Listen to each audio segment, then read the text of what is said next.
শিবায় নমঃ। এটা দাও, পুরো হাত ধরে গেল। তিনবার গেছে। তিনবার হয়ে গেছে। নমঃ।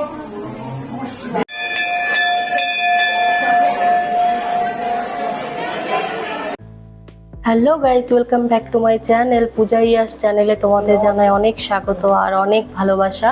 তো আজকে হচ্ছে শ্রাবণ মাসের প্রথম সোমবার আর আমরা যাব পুজো দিতে। তো এখানে আমরা সাজিতে সমস্ত জিনিস গুছিয়ে নিয়েছি, মানে ভোলে বাবার যা যা পছন্দ, তারপরে কিছু ফলমূল, কিছু মিষ্টি আর দুধ, আর দুধের সাথে যা যা মিশ্রণ করতে হয় সব কিছুই দিয়ে দিয়েছি। তারপরে এখানে আমরা ঘরের পুজো করে নিয়েছি। দেখো এখানে ভোলেনাথ আছে, তার পাশে শ্রীমদ্ ভগবত গীতা আছে, তার পাশে রাধা কৃষ্ণ আছে, জগন্নাথ ঠাকুর আছে। আমরা ভালো করে পুজো করে নিয়েছি। আর যে যেখানেই পুজো করতে যাই না কেন, ঘরের পুজোই কিন্তু আগে আমাদের করতে হয়, এটা আমরা সবাই জানি। আর এই যে দেখো আমরা বেরিয়ে পড়েছি পুজো দেওয়ার জন্য, আর দুজনেই যাচ্ছি পুজো দেওয়ার জন্য। আর রুম থেকে যে বেরিয়ে পড়লাম তখনই বৃষ্টি শুরু হয়ে গেছে। তো যাই হোক, আমাদেরকে যেতে হবে। তো চলো, যেতে যেতে তোমাদের সাথে কথা হচ্ছে। আর এই যে দেখো আমরা বলতে বলতে টোটো পেয়ে গেছি, টোটোতে যাচ্ছি আমরা।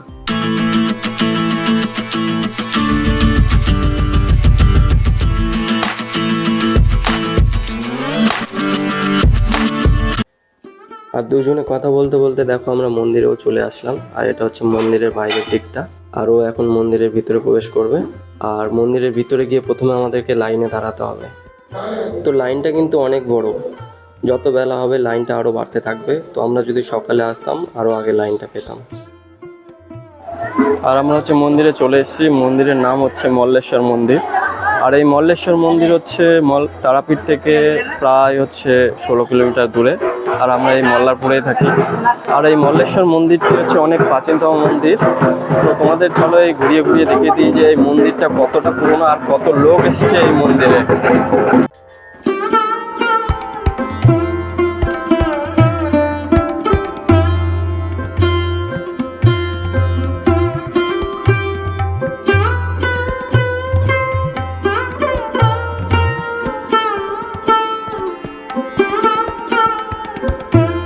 এই দিনটা তো শ্রাবণ মাসের প্রথম সোমবার, তাই আমি ভাবতে পারিনি যে এতটা ভিড় হবে। এসে দেখি আমার ধারণার বাইরে ভিড়।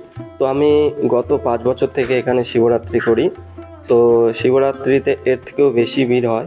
আর শ্রাবণ মাসের শেষ সোমবারেও এর থেকে আরও বেশি ভিড় হবে। তো আমাদেরকে আরও ভোরবেলায় এসে লাইনে দাঁড়াতে হবে।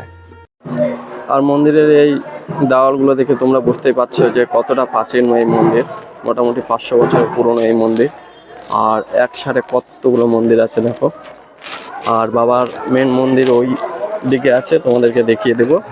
আর আমাদের পুজো শেষ হয়ে গেলে তোমাদেরকে ভালো করে আরো দেখিয়ে দেব। একসাথে দেখো, এগুলো সব বাবারই মন্দির। আর তোমরা একটু ভিড়টা দেখে নাও,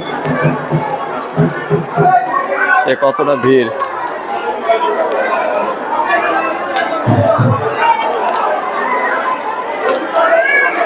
আর এই যে এখানে এতটা ভিড় দেখতে পাচ্ছ, এখানেই বাবা পুজো হচ্ছে। তো পুজো হয়ে গেলে আমি আরো ঘুরিয়ে ঘুরিয়ে দেখাবো। আমার এখানে একটা বন্ধু আছে, ওর সাথে যদি দেখা হয়ে যায় তো ওর সাথে তোমাদের মন্দির সম্পর্কে আরো বিস্তারিত কথা বলবো, তোমাদের সাথে শেয়ার করব।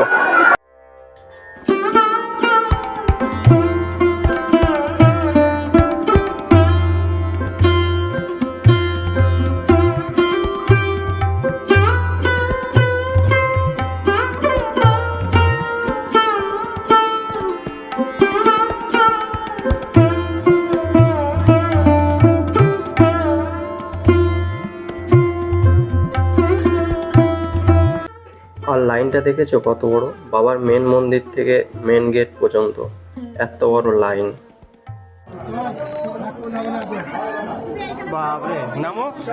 এরপর আমরা মন্দিরের গর্ভে গিয়ে প্রবেশ করলাম পুজো দেওয়ার জন্য। আর ভিতরে এসে দেখি যা এত ভিড়, কে কার মাথায় জল ঢালবে। তো যাই হোক, আমরা কোনো মতো করে বাবার মাথায় জল ঢেলে বেরিয়ে এসেছি। আর তোমরা এই ভিড়টা দেখে অনুমান করতে পারছো যে বাইরে আরো কত লোক দাঁড়িয়ে আছে।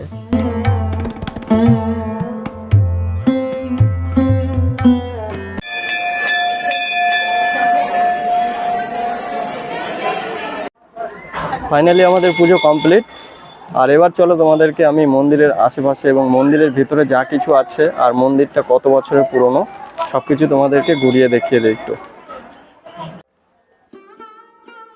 আর এটা হচ্ছে মন্দিরের পিছনের দিকে, আর মন্দিরের এটা হচ্ছে পুকুর। এখন পুকুরে জল নেই, আর পুকুরটাও এখন তেমন পরিষ্কার নেই, মানে তেমন কোনো কাজকর্ম না করার কারণে পুকুরটা এখন বন্ধের মুখেই প্রায়। পুকুরটা অনেকটাই বড় ছিল আর অনেকটা গর্ত। আর এই মল্লারপুরে গত দুদিন থেকে খুব বৃষ্টি হচ্ছে, মানে খুব বৃষ্টি বলতে ঝিরিঝিরি করে কাদা, রাস্তাঘাট কাদা করার মতোই বৃষ্টি।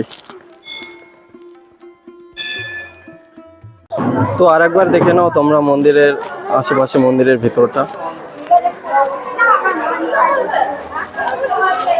আর মন্দিরের পিছন দিক দিয়ে তোমাদের আমি মন্দিরের যে আশেপাশে যে যতটা এরিয়া তো আমি তোমাদেরকে দেখিয়ে দিই। আর এটা যে মা হচ্ছে সিদ্ধেশ্বরী মায়ের মন্দির।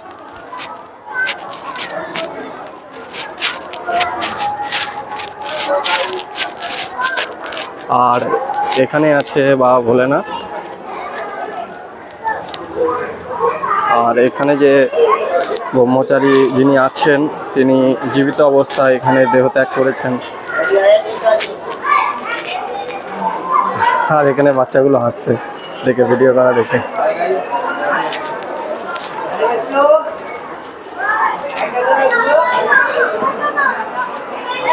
আর এই জায়গাটা যে দেখতে পাচ্ছ এটা হচ্ছে প্রসাদ খাওয়ার জন্য, এখানে লোক মানে এসে থাকার জন্য, মানে এটা প্রসাদ খাওয়ার জন্যই বিশেষ করে বানানো হয়েছে। আর এটা দান করেছে। আর এখানে লেখা আছে ওনার বিবরণ।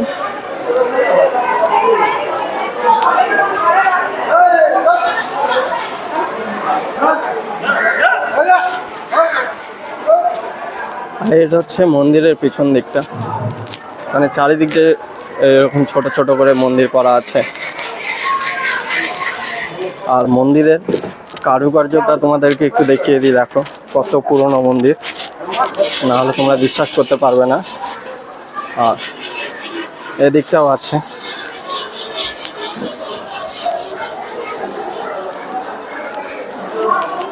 এই দেখতে পাচ্ছ? আর এই দেখো মন্দিরের কারুকার্যগুলো দেখো, এরকম সচরাচর কোথাও দেখা যায় না পুরনো মন্দির ছাড়া। আর এগুলো সম্পূর্ণ হচ্ছে পাথর দিয়ে তৈরি। আর একটা পাথরের উপর আর একটা পাথর বসানো আছে। একটা পাথর যদি খুলে যায় তাহলে মন্দিরে পুরো মন্দিরটাই নষ্ট হয়ে যাবে। তোমরা একদম কারুকার্যগুলো দেখো মন্দিরে। আর ওখানে বাবা ভোলেনাথ আছে।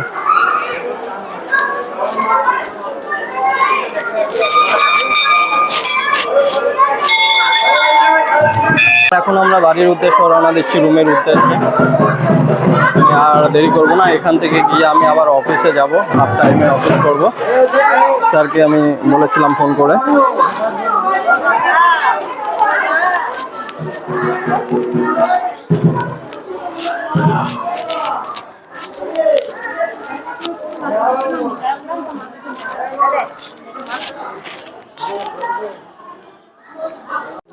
এটা হচ্ছে মন্দিরের বাইরের দিকটা, আর ওখানে বসে আছে। আর এই মাঠে হচ্ছে বড় রথযাত্রা হয়, রথের মেলা হয়। তো দোকানগুলো যে দেখতে পাচ্ছ এগুলো হচ্ছে রথের মেলারই সেই দোকানগুলো। এখনো বসে আছে, ওরা এখনো যায়নি। আর এই হচ্ছে মাঠ, ওই পাশটাই দেখতে পাচ্ছ বটগাছের ওই পাশে স্কুল আছে একটা। এর ভিডিও আর বড় করছি না, ব্লগটি এখানেই শেষ করছি। যদি আমাদের এই ব্লগটি ভালো লেগে থাকে তাহলে চ্যানেলটি প্লিজ সাবস্ক্রাইব করে দিও, লাইক করো, শেয়ার করো। ধন্যবাদ সবাইকে, ভালো থেকো।